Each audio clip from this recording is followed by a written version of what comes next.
Well, hello everyone. This is Mario, and I want to say thanks so much for tuning in once again to Leadership Corner. It's the place where we start to have conversations about what it means to be a disciple maker and how to do that well. And today, we're going to be talking about really the heartbeat of remaining focused. If it's true for you, I know it's true for me that so many things can take our focus away from the thing that we're meant to be doing, which is making disciples. But with so much going on, it's hard to keep that. And so I have Tom joining us today, back on once again to really help us think about this area and how we can stay focused as we have so many things going on to be about what matters most.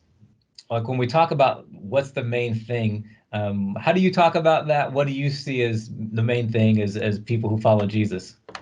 Yeah, well, I think, when we read in the Bible, when we talk about Gateway, right, there's just one thing that we're to be about, and that is making disciples. And that's the task that we're to be about. Now, with that commandment in mind, that commission from Jesus, you just got to know that the enemy is going to fight against that at every point, right? So Mm-hmm. this is what we're to be doing. Mm-hmm. Then this is the one thing he's going to try to keep us from. Yeah. And I think that happens in so many ways. So what are some of the things that you would say that are sitting in our culture right now, in particular, that are keeping us away from what would be most important? Yeah, that's a good question. So I think there's a lot of things going on in our culture right now. For sure, the COVID thing Mm-hmm. that's going on. We're dealing with that, and there are valid fears, right, or concerns, or however a person wants to describe them. Mm-hmm. There's the economy. There's everything that's going on in our world today that people are going like, what's going to be the next step? Mm-hmm. What will my life be like in 1 month, 2 months, or even next year? What will we be facing? So, what will we be facing as Christians, Yeah. right? As followers of Jesus in this culture, and we're hearing of a lot of changes that are likely coming our way. So, how are we going to live this out? Yeah. And so, I to not to be too cliche. Is that a word? It is now. It is now. We just made it a word. Uh, We're gonna approach this thing with faith or fear. mhm. Which way are we going to go? And I think we're always on kind of almost on a tipping, um, one way or the other Yeah. on that. And it's interesting to me. I was reading again this morning about the disciples on the, facing the storm, right? Mm-hmm. Jesus was headed somewhere across the sea of Galilee, right? Mm-hmm. And the demoniac was there. Mm. There was going to be a healing in his life. And then they were on the shore, but to get over here, they had to face this thing called a storm. Mm-hmm. And I was just thinking about that again this morning. Jesus never said, "Hey, don't worry, there's no storm." Yeah. Right? He never said that. He Mm. never said like, "There's no waves." He just brought their fear, I think, within the context of faith. Mm. In fact, he talks about faith, right? He goes like, "Where's your faith in this thing?" Yeah. And so this is all happening. Then he calms the storm, but he never tells them to work harder. Mm. Never tells them, "Hey, there's no storm. What are you doing?" Right? There's no wind. There, it is all there, Yeah. right? And so it's all there. The things that we're facing, whatever it is, COVID, economy, Mm-hmm. religious freedom, name your fear. Right. It's all there, Yeah. and it's real. To say like you shouldn't be fearing that. Mm. Uh, I just don't know that that's the way to go. I'm not afraid of spiders, but I hate them. So I'm just going to tell you, and I prefer. So Jen kills all the spiders, Mm-hmm. right? Mm-hmm. So a person who's got fear of snakes or fear of spiders, like it's real to them. So like let's don't deny the fear. Mm-hmm. Let's just put it within the context of faith, Mm. Yeah. so And so, I mean, even in that story, I was just thinking, you know, if those disciples found themselves in a spot where they're in the middle of that storm and they turn back, I mean, the ramifications of that are huge. yeah, really strong point, Mario, too. Exactly right, because of what was going to happen. Right. Right. If they go like, we're out of this thing, man, we are bailing out. Let's get back to the other side. Hmm. Yeah, what doesn't happen? That's a good Right. question. So many of us are in that spot of this cultural moment Right, where, good night. I mean, it's all the things that you talked about. I mean, from the politics to right. the religious concerns to, I mean, I was just talking to a guy earlier who said, I'm glad I'm old. Like Yeah, well, I'm gonna what's be, old? well, I won't reveal his age, but Okay. he was ready to go. Like, the idea of like just knowing what's coming up next. Like, I don't even like want to be a part of what's going to be coming up next because it just doesn't seem like it's going to be going well. Yeah, And yet, I also know this person also has this heartbeat to really make a difference, and so right, I can even see that tension within. right. Uh, how do you get past that point of like, you talk about that fear and context? How do you work with that to continue to move forward? I mean, you continue to make bold moves, you continue to say bold things when they need to be said. How do you still do that in the midst of the fear? Yeah, good question. First of all, I'm really excited about the days that we're living in. Mm, And that may sound kind of odd, knowing all that we're facing, and when we all deal with a lot, and there's a lot going on. But I'm excited about it because I think within the framework that Jesus talks about what's going to happen in the last days, I do believe that there's a move of God that mm, um, is happening and is even going to happen in ways that maybe you and I have never experienced in our lifetime. mm, So I'm excited about that.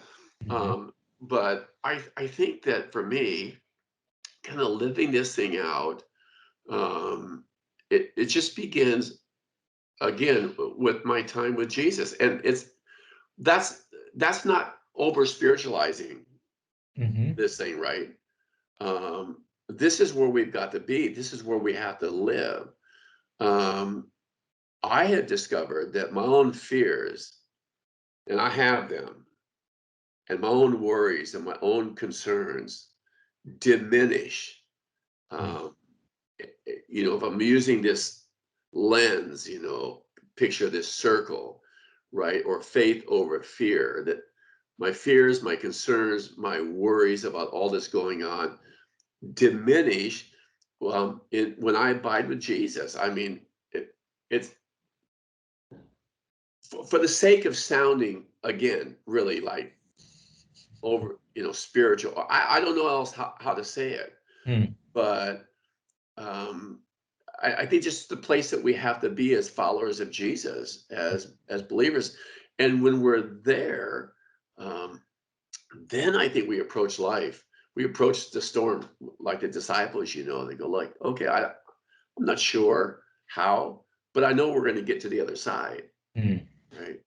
And mm, whatever is on the other side, I'm really excited about that, mm. because the Jesus that got in the who was standing on the shore, that same Jesus got in the boat, Yeah, that's good. and that same Jesus stepped out of the boat on the other side, and Hmm. I just want to hang with him. You know what I mean? And so I do think about people around the world who are facing persecution that we're not, Hmm. level of persecution that we're not, um, who daily abide with him in the persecution and in the life that they're facing. And um, so, Yeah, and they continue to thrive, even yeah, though they it's. continue this right, and the church is growing and the gospel is growing. I think if it were a Sunday, if this was a Sunday, Mm-hmm. I would ask people, hey, right now, name your fear. Mm, Name your fear.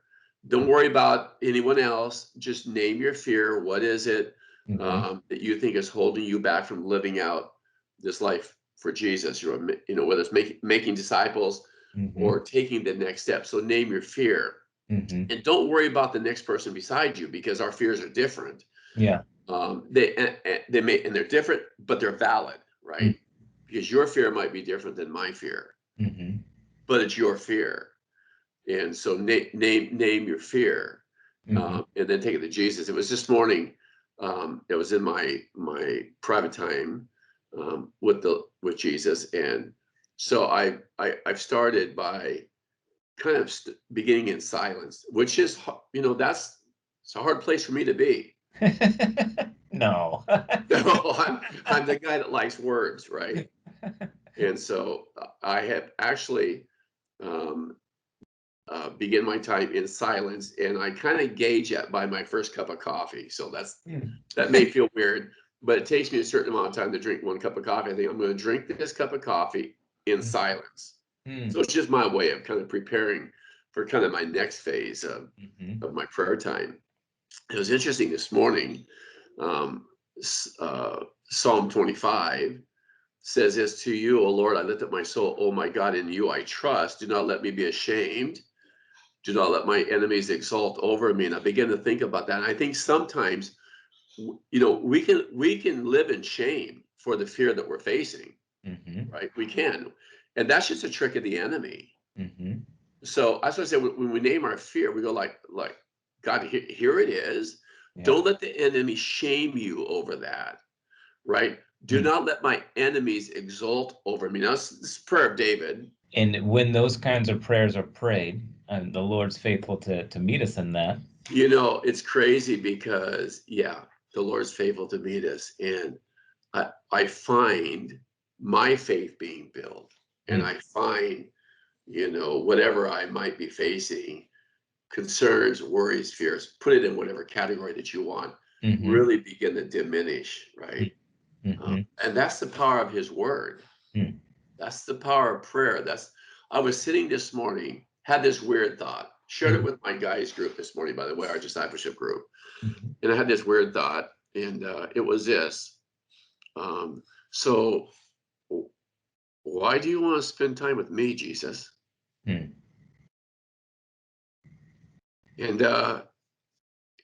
I sat there and I thought that, and my prayer. I think I mentioned last Sunday that I prayed that God, don't wake me up, right? Wake me up, so that I don't miss my time with you. So don't let me sleep. It's just, I don't suggest that for everybody. That's just me, right?